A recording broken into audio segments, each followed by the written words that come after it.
Hi everyone, I hope you're well. I just wanted to share this with you. It's something I use in my day-to-day work.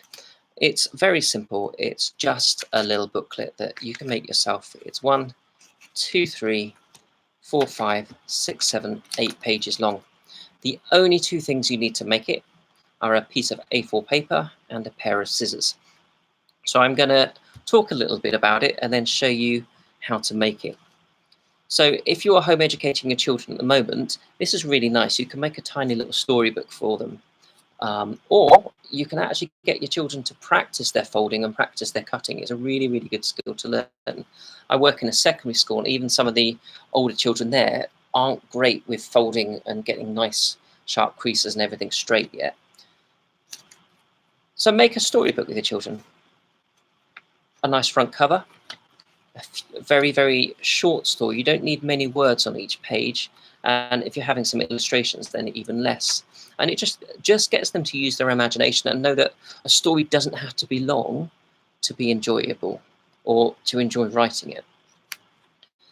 But as I said, I use this in secondary school. I'm a special educational needs teaching assistant. I work with year 7 to years 11, and particularly with the older ones, this is a great resource if they're having to revise a subject. So I work across all the subject fields, thankfully not modern foreign languages, because that's the one area I'm not very good at.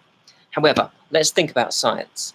Science for GCSEs is split up into biology, chemistry, and physics.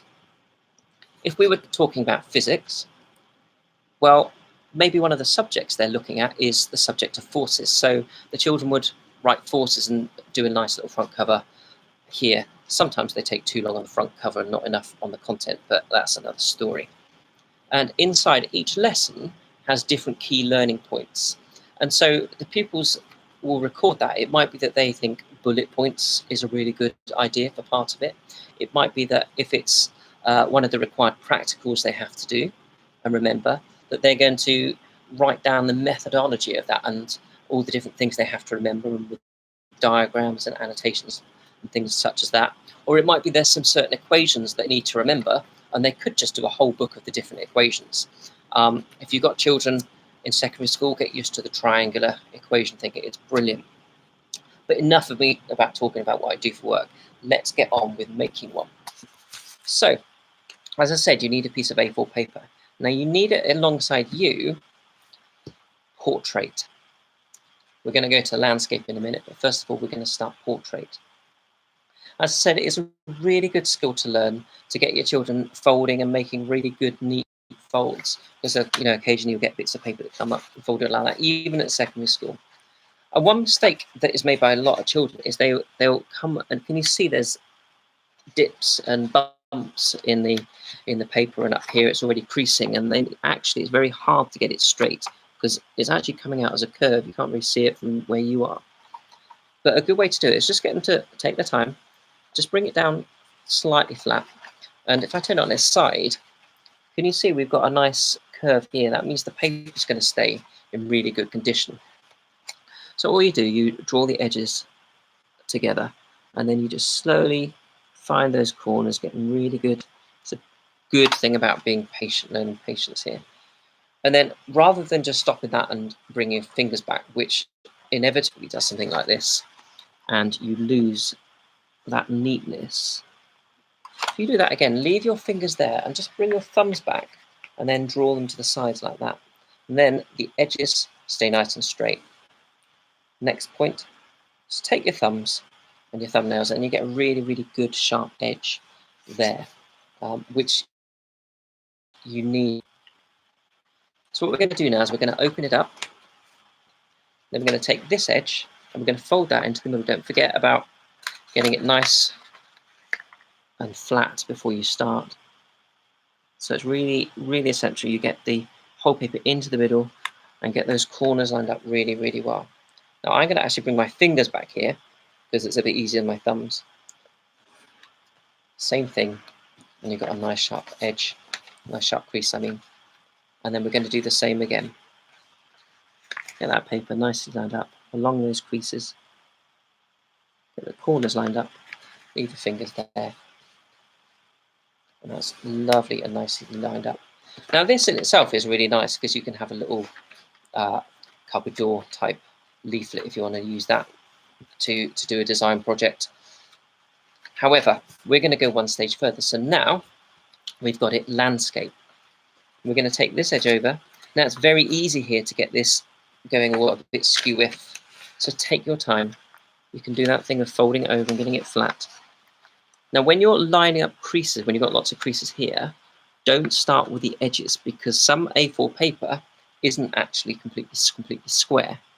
And I can see here that actually, even though I've got my corners lined up, that my folds aren't quite lined up. So I'm actually going to start with a very center fold and get those lined up with the next two folds out.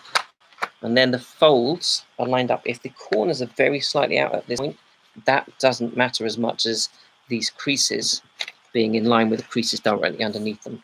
And again, we give that a little fold and a good crease. So we're going to open it up. So we've got 8 little pages here. We're going to fold it in half. So we've got the 4 on the 4, and that's going to go in half. And this is where now we use the scissors. And I'm going to show you, we're only going to cut, it will be once we open out, it's just this middle section. This bit is not going to get cut. These bits aren't going to get cut. It's just this line here. So what we're going to do, we're going to fold it in half. And just here to this point here where you have the crisscross. Just take your time. Cut. Cut. There you go. Nice and simple. And we've got this. So let's aim this up for the next bit. Hello, nice to see you. So now we've got this. Hello. All we do, we're going to fold it over this way. And can you see that? I'm going to push. I can put my fingers along near those creases. And I get an X. And all I do is fold that over like that. I'm going to do that again so you can watch again. So we're going to take it. It was folded that way. Now we're going to fold it that way. Just push. They will naturally open themselves out to a diamond. Keep pressing. And then you will naturally get a little book. Fold it over. Then all we're going to do, crease along there, crease along there. And we've got our little booklet.